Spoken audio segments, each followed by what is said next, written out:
Good afternoon, everybody. Over the last 4 years, I've talked about how shared prosperity, from Wall Street to Main Street, depends on smart, common sense regulations that protect the vast majority of Americans from the irresponsible actions of a few.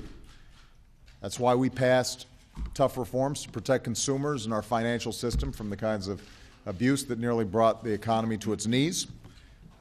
Today, there are rules to help families, responsible families, buy a home or send their child to college without worrying about being tricked out of their life savings.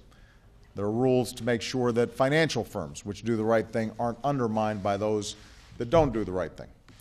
And there are rules to end taxpayer-funded Wall Street bailouts once and for all. But it's not enough to change the law. We also need cops on the beat to enforce the law. And that's why today I am nominating Mary Jo White to lead the Securities and Exchange Commission and Richard Cordray to continue leading the Consumer Financial Protection Bureau. This guy's bothering me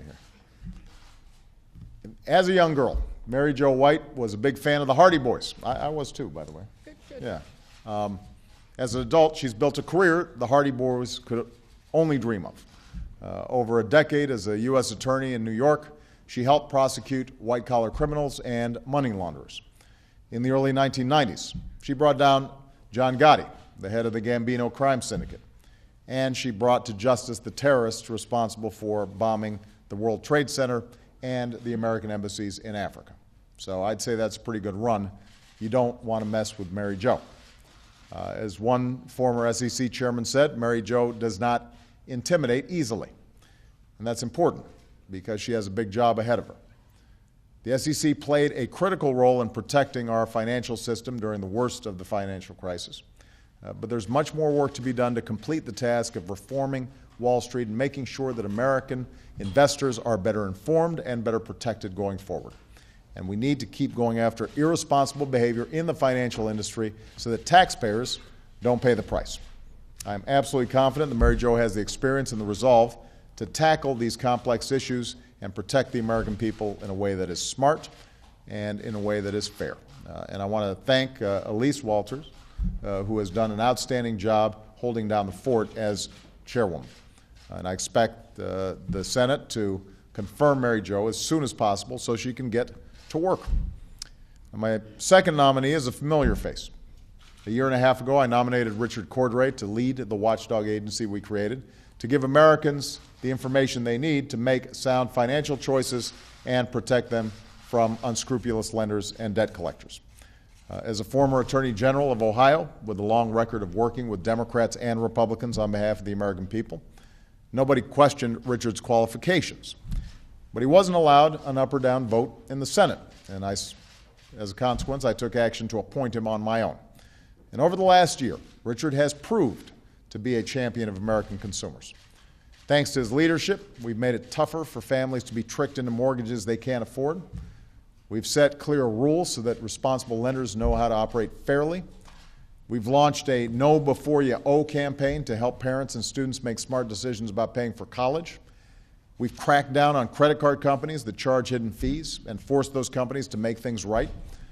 And through it all, Richard has earned a reputation as a straight shooter and somebody who's willing to bring every voice to the table in order to do what's right for consumers and our economy. Now, Richard's appointment runs out at the end of the year, and he can't stay on the job unless the Senate finally gives him the vote that he deserves. Financial institutions have plenty of lobbyists looking out for their interests. The American people need Richard to keep standing up for them, and there's absolutely no excuse for the Senate to wait any longer to confirm it. So I want to thank Mary Jo, Richard, and their families once again for agreeing to serve. And I'd like to invite them to say a few words, starting with Mary Jo. Give me my stand.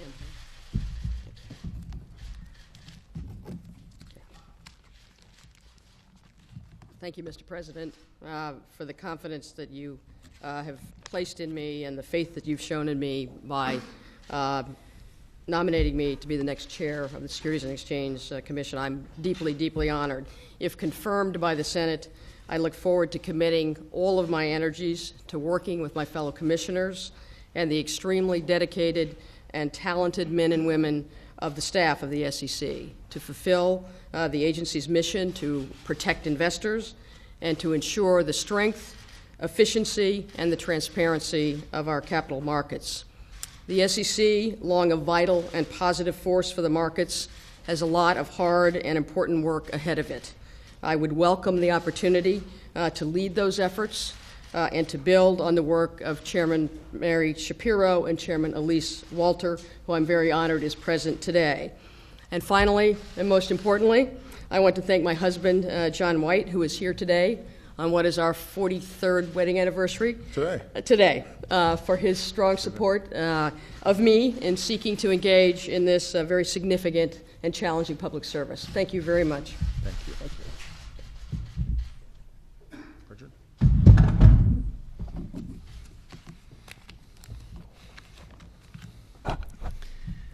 Thank you, Mr. President, for the confidence you placed in me and our team at the Consumer Financial Protection Bureau.